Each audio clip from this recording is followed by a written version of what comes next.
Untuk mendukung tutorial komputer, kalian bisa mengklik subscribe. Halo, selamat datang di tutorial komputer. Tutorial kali ini mengenai cara sleep komputer, PC, laptop, ataupun notebook di Windows 7.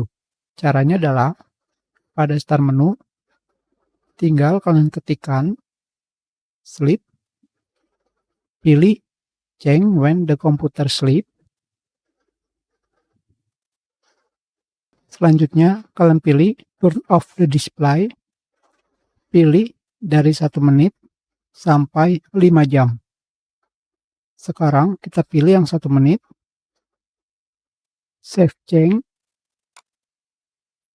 dan kita tunggu selama 1 menit.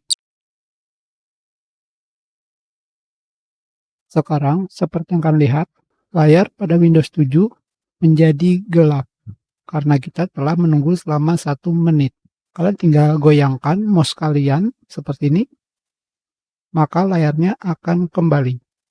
Sekarang, untuk tidak menggunakan sleep, kalian bisa memilih change plan setting.